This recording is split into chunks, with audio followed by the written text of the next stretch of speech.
एक की पत्नी बड़ी भक्त थी, वो पत्नी पर बहुत प्यार करते थे, पर पत्नी गुरुजी की आज्ञा से चलती थी, पर उनको संतों से कोई प्यार नहीं था, वो पत्नी से प्यार करते थे। तो एक दिन पत्नी ने बहुत प्रेम से उनसे कहा कि हमारी एक बात मानोगे, आप हमारे गुरुजी से दीक्षा ले लीजिए, क्योंकि हम दीक्षित हैं और आप दीक्षा नहीं लिए तो हमारा आपका प्रेम अधूरा। उन्होंने कहा ठीक है, बुलाओ गुरुजी को। गुरुजी को बुलाया और दीक्षा लेने के लिए गंगा स्नान करने के लिए चले तो गाँव के 2-4 लोग मिले, बोले आज ये धोती टांग के कहाँ जा रहे हो? बोले यार पत्नी कह रही दीक्षा ले लो, गुरुजी आ गए तो गंगा से। अरे और वो धोती लेके वापस आ गए, बोले नहीं लेना मुझे दीक्षा। कालांतर में दोनों का शरीर छूटा। तो पति आसक्त होने के कारण उसका मोक्ष नहीं हुआ और वो राजा की राजकुमारी के रूप में जन्मे। ये पूर्व में गीता जी के महत्व में महिमा आती थी, उसमें दृष्टांत आता था, उसका है। और वो पत्नी के प्यार के कारण जहाँ वो राजकुमारी जन्मी, वही हथनी से वो पुत्र के रूप में प्रकट हुआ, हाथी का शावक। अब जब वो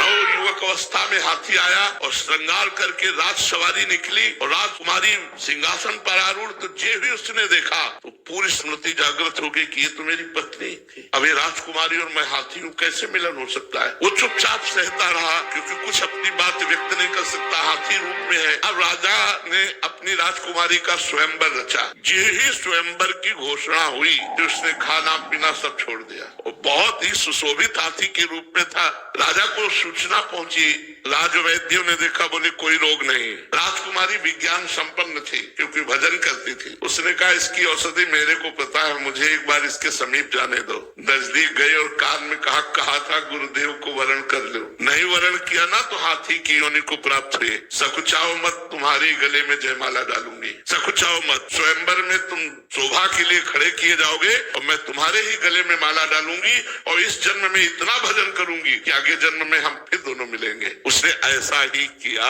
भजन के प्रभाव से अपने पति को हाथी की योनि से मुक्त करके अगला जन्म फिर मनुष्य का हुआ। कि तप और भजन से भगवान के वरदान से संभव है, ना कि अपने प्रारब्ध से।